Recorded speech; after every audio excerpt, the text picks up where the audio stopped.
Assalamualaikum warahmatullahi wabarakatuh. Alhamdulillah, wassalatu wassalamu ala rasulillah wa ala alihi wa sahbihi wa mawala. La hawla wa la quwwata illa billah, amma ba'd. Anakku sekalian, kelas 12 SMA Raden Rahmat Balongbendo yang saya sangat sayangi. Alhamdulillah rabbil alamin, hari ini kita bisa bertemu kembali walaupun dalam kondisi yang seperti ini ya, daring. Tetapi tidak mengurangi dari kegiatan belajar mengajar pada hari ini ya. Kemudian Allah Subhanahu wa taala selalu melindungi kita dari segala macam mara bahaya. Amin ya rabbal alamin. Anak sekalian, pada hari ini kita mencoba untuk membahas materi tentang tradisi ziarah para ulama. Ziarah para ulama yang saya maksud adalah sowan kepada para ulama. Nah, ini supaya ditradisikan agar menjadi satu hal yang menjadi semacam kebiasaan dari kita untuk sowan kepada para ulama. Tujuan dari pembelajaran kali ini adalah bahwa kalian itu bisa memahami bahwa ziarah atau sowan kepada para ulama yang masih hidup adalah tradisi yang baik. Ya, supaya kalian bisa memahami bahwa sowan kepada para ulama, ziarah kepada para ulama yang masih hidup adalah tradisi yang baik. Kemudian yang kedua, kalian nanti mengamalkan ziarah atau sowan kepada ulama. Paling tidak kepada para ulama, para guru, para kiai yang ada di sekitar kita. Bisa diamalkan seperti itu. Anak sekalian, saya akan sampaikan beberapa hal tentang ulama, bahwa ulama itu adalah orang yang mempunyai kompetensi keilmuan agama dan mengamalkannya. Itu ya. Jadi ulama itu adalah orang yang mempunyai kompetensi keilmuan keagamaan yang mumpuni dan berusaha untuk mengamalkannya. Itu ulama. Ulama dengan kiai beda ya. Kalau ulama itu pasti kiai, kalau kiai belum tentu ulama. Karena kiai itu adalah orang yang bisa berpidato, tetapi tingkat keilmuan agamanya itu masih dipertanyakan. Tetapi kalau ulama itu mesti kiai, karena ulama itu orang yang punya kemampuan keilmuan keagamaan yang mumpuni sekaligus mengamalkannya dengan baik. Nah, ini yang pertama ya. Jadi harus kamu bedakan bahwa ulama adalah seorang kiai, kiai adalah seorang ulama. Kiai belum tentu ulama. Sekarang ini banyak orang-orang yang mengaku sebagai ulama, mengaku sebagai orang disebut sebagai kiai, sebagai ulama. Di YouTube orang yang bisa berpidato disebut ulama. Ya, misalnya Felix Show, kemudian apa namanya, dan kawan-kawannya semacam itu apa namanya, seorang yang disebut ulama padahal keilmuannya perlu dipertanyakan apakah betul uh, dia seorang ulama ya. Ulama itu adalah orang yang punya kompetensi keagamaan yang mumpuni dan mengamalkannya, itu ulama. Yang kedua, anak sekalian, ulama itu di dalam Islam kedudukannya sangat tinggi, sangat mulia ya, di hadapan Allah maupun manusia. Oleh karenanya tidak semua orang disebut sebagai ulama.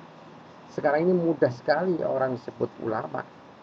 Padahal ulama itu kedudukannya sangat mulia di hadapan Allah karena keilmuan agamanya, karena pengamalan agamanya yang luar biasa. Ulama itu seseorang yang mempunyai jiwa solusi yang tinggi, mempunyai ketenangan batin yang hebat, dan tidak semua orang bisa disebut sebagai ulama. Ya, baik. Kemudian kriteria disebut ulama. Ini penting ini. Kriteria disebut ulama itu yang pertama punya keilmuan agama yang mumpuni. Seseorang yang belajar di Google, dia mengerti agama itu hanya sepotong-potong.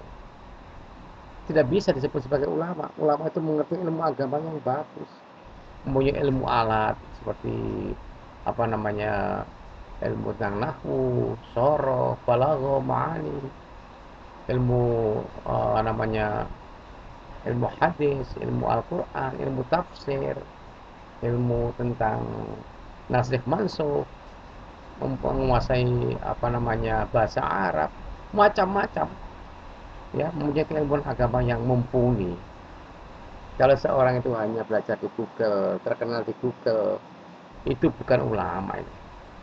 Kalau seorang itu disebut ulama itu mempunyai keilmuan agama yang mumpuni, seperti Gus Baha misalnya, itu ulama, jelas ulama karena belum punya keilmuan yang mumpuni dan sebagainya. Yang kedua, ulama itu mempunyai komitmen yang kuat terhadap perkara subhat. Ulama itu mempunyai apa ya? Kalau saya katakan ulama itu dengan perkara-perkara subhat. Perkara subhat itu maksud saya adalah perkara yang belum jelas hukumnya. Itu perkara subhat, belum jelas hukumnya. Mereka sangat kuat komitmennya. Sing oleh ya oleh, sing kaya enggak. Begitu. Dengan kajian-kajian keilmuannya yang kuat. Ya, seperti itu. Tidak gampang mengharamkan, tidak gampang membolehkan, ya. Semua dasar dengan keilmuan agama yang tinggi. Ini yang ulama ini. Yang ketiga, ulama punya jihad yang kuat di jalan Allah Subhanahu wa taala. Hidupnya untuk Allah, hidupnya untuk Rasulullah. Bukan berarti orang yang mengucapkan Allahu Akbar, Allahu Akbar, Allahu Akbar, kemudian digembar-gemborkan bahwa saya ini membela Rasulullah, saya ini membela Allah. Bukan itu, tetapi jiwa jihad untuk mengembangkan ajaran Islam itu kuat sekali, mengembangkan ajaran Islam di tengah-tengah masyarakat itu kuat sekali. Itu ulama, ya. Nah, itu. Kemudian berikutnya yang keempat, ulama itu mempunyai ketakwaan yang kuat kepada Allah. Tidak hanya keilmuannya yang mumpuni, tapi punya ketakwaan kepada Allah. Kuat sekali. Dia sangat amat takwa kepada Allah Subhanahu wa taala. Ya. Jadi kalau ada seorang ulama kemudian gembar-gembor tetapi tidak takwa kepada Allah, tidak takut kepada Allah. Nah, itu perlu dipertanyakan keulamaannya, ya. Yang kelima, ulama itu punya jiwa zuhud yang kuat. Dia tidak terpengaruh dengan harta benda, tidak terpengaruh dengan keduniaan. Hidupnya hanya untuk Allah Subhanahu wa taala. Jiwa zuhud itu tidak suka kemewahan, tidak suka apa namanya sesuatu yang indah-indah, tapi ulama itu apa ya, tampil dengan apa adanya, ya. Ulama itu betul-betul jauh dari kemewahan keduniaan. Itu ulama, ya. Nah, begitu. Kemudian ulama itu disaksikan oleh gurunya tentang keulamaannya. Ini yang sulit ini. Uh, Dia itu gurunya mengakui bahwa dia adalah seorang ulama, dia adalah seorang yang punya keilmuan khusus. Itu diakui oleh gurunya, memang dia seorang ulama. Nah, itu kalau sekarang gurunya Google, maka diakui Google. Ya, banyak sekarang orang-orang yang mengaku sebagai ulama karena dia mempunyai keilmuan dari Google. Itu bukan ulama itu. Itu hanya orang yang bisa ilmu agama dari Google saja, bukan ulama. Ya, ulama itu orang yang punya apa namanya kemampuan keilmuan tingkat tinggi. Ya. Tidak semua orang disebut ulama. Kemudian ulama dapat dikenali oleh sama ulama dan keulamaannya, atas keulamaannya. Jadi kawan-kawannya seorang kiai, kawannya seorang ulama mengakui tentang keulamaannya. Sekarang ini ada semacam apa namanya politik, ya, politik untuk mengakui bahwa seorang itu ulama. Padahal belum tentu dia ulama. Padahal dia belum ulama. Diakui oleh kawan-kawannya sendiri, ya, diakui oleh kawan-kawannya sendiri bahwa dia seorang ulama. Sekarang ini banyak ya ulama yang diulama-ulamakan gitu. Akeh, ya, hati-hati ya. Hati-hati, sekarang banyak ulama, orang yang mengaku ulama padahal dia belum ulama. Nah, seperti itu. Lanjut ya. Manfaat silaturahmi kepada ulama. Ini manfaatnya yang pertama dapat menimba ilmu. Kita dapat memperoleh ilmu dari para ulama yang kita ziarahi, yang kita sowani. Pasti itu ya. Kemudian memperoleh fatwa, nasihat, dan wejangan. Sudah pasti kalau kita datang ke ulama, datang kepada ulama itu mendapatkan fatwa, nasihat, wejangan. Bagaimana cara menghadapi dunia ini, bagaimana cara menghadapi politik yang panas, bagaimana menghadapi berbagai hal, itu kita dapatkan dari para ulama, dari fatwanya, dari nasihatnya, dan wejangan. Ada ulama itu yang fatwanya, nasihatnya, wejangannya itu berapi-api, kemudian melawan, membuat gaduh, ulama yang provokatif, ulama yang bagaimana caranya umatnya supaya dia membenci golongan lain, itu bukan ulama itu. Ulama itu damai, tenang, santai, menyenangkan, menyejukkan, mendamaikan. Artinya ketemu ulama itu mang hati jadi seneng, jadi tenang. Nah itu ulama ya, seperti itu ya. Jangan sampai kamu datang ke ulama, malah yang muncul adalah sifat kebencian. Wah itu jangan ya. Kemudian menganggap orang lain salah. Jadi jangan sampai terjadi semacam itu ya.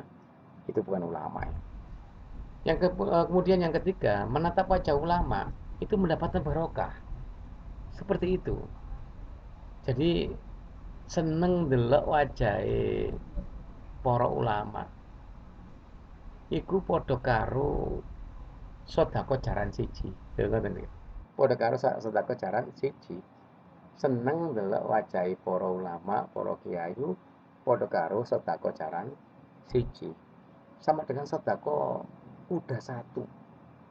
Nah, kuda satu harganya sekitar ya 50 juta, ada yang 75 juta, ada yang 100 juta, ada yang bermiliar-miliar.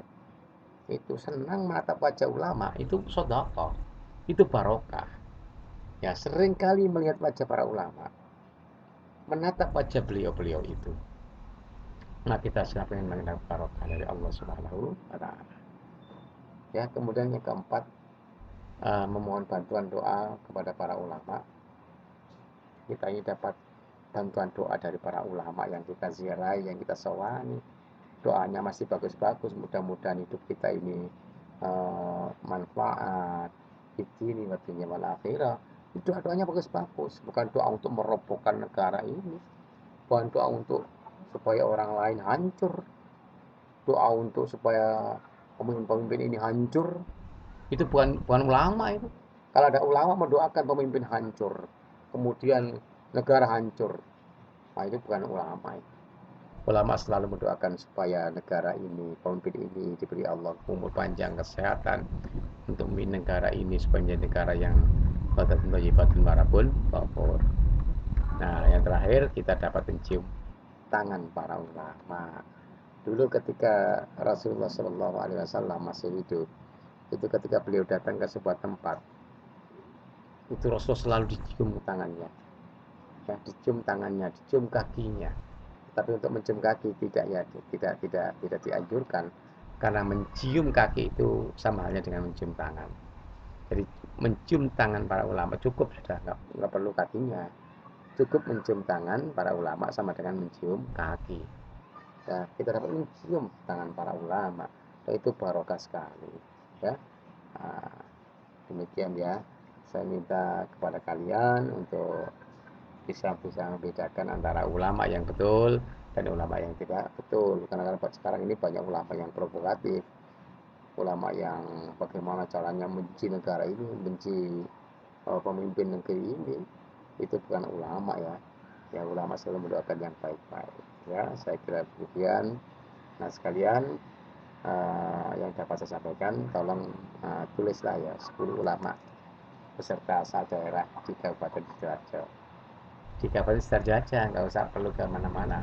Cari, bagaimana caranya mencari Pak? Dari tanya lah. Kamu sudah kelas 12 ya, mempunyai akses pergaulan yang cukup lebar. cukup luas ya tahannya ya. 10 ulama beserta daerah ya, asal daerah di Kabupaten Sidoarjo. Nah, saya kira demikian. Sampai jumpa lagi. Assalamualaikum warahmatullahi wabarakatuh.